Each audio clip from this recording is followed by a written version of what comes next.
But you know what we're going to do for Sebastian? Let's trash Justin Trudeau a little bit.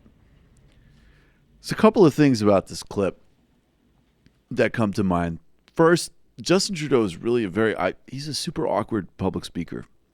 I get that he's, I get that he's attractive and he's, I guess, likable. I don't find him particularly likable, but what has shocked me is that people compared this guy to Obama. Like, people really wanted to sort of attach like serious rock star cred to him, and I've never seen him give a solid speech.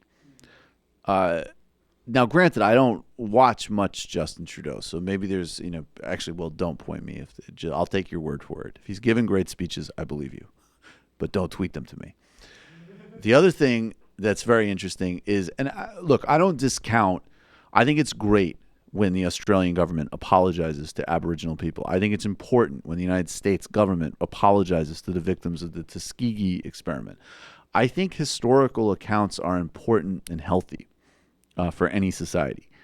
That being said, Justin Trudeau's sort of preferred mode of apologizing for things in the past while he condones atrocities in the present is a troubling pattern.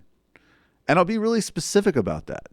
This guy continues to align with the oil and energy industry against Indigenous activists in Canada. That is a specific wrong today. I don't care how woke you are. That's wrong. They did have that conflict with Saudi Arabia because, to their credit, Canada's foreign minister, I believe, Krista Freeland, I believe her name is, spoke out against some of the Saudi jailing of women's rights activists.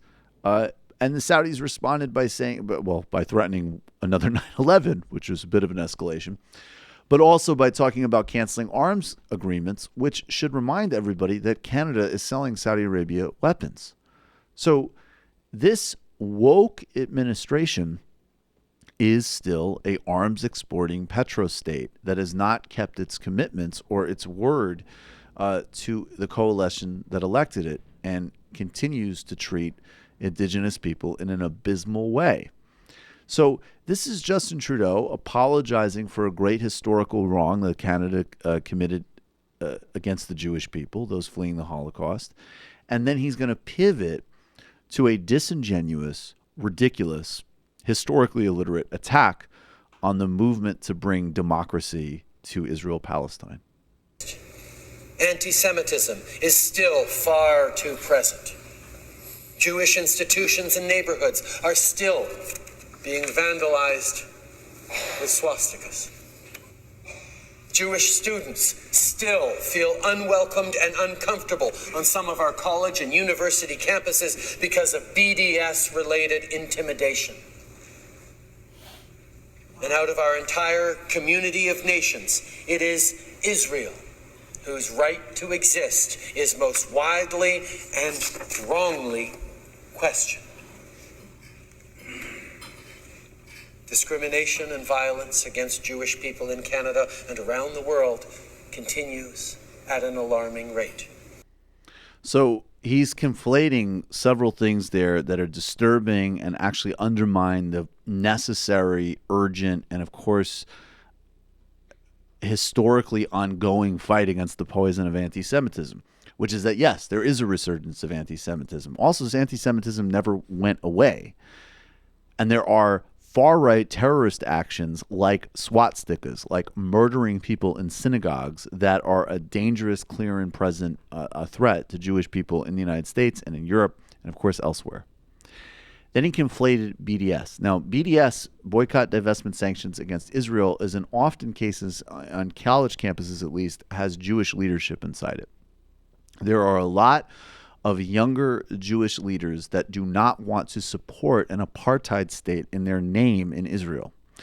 Some of those people support BDS because they don't believe in ethno-states of any kind, and they want a full binational democracy with equal citizenship for all people in Israel-Palestine, Jewish, Palestinian, Christian, Arab, Bedouin, and so on. They believe in full multiracial, multicultural democracy, which is in fact the values of modern liberal society. That's why somebody like Tony Judt, who was a great social democratic and liberal theorist and Jewish intellectual, came out in the New York Review of Books in 2005 and supported a binational democracy because he recognized that his lifelong intellectual project to undermine nationalism and promote openness and democracy for all was contradicted by living in an ethno-state.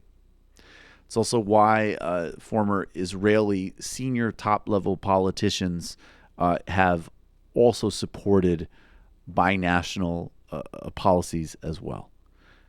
There's others who actually do support Israel existing as a democracy, a Jewish democracy within 67 borders, but recognize that a ruthless siege on Gaza and an occupation on the West Bank make Israel an objective apartheid state by international standards. So, and in most of these groups, any actual talk of anti-Semitism or conspiracy theories about Jews controlling the world or essentializing of Jewish identity is aggressively disputed and opposed.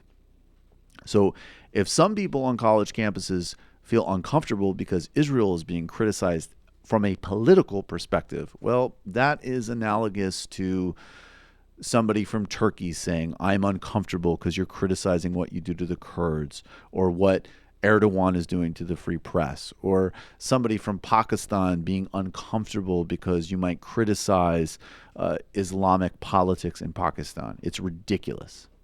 You need to grow up. You need to deal with reality. And third, by conflating and then, of course, turning to uncritical support of Israel, he's conflating a political question, a moral question, and one of dealing with actual and serious and the urgent threats of anti-Semitism all in one thing. At the very same time that this current Israeli government has made more reach out to the global far right and historically anti-Semitic forces than any previous Israeli government ever. It's disgusting and delusional. And Justin Trudeau should be ashamed of himself.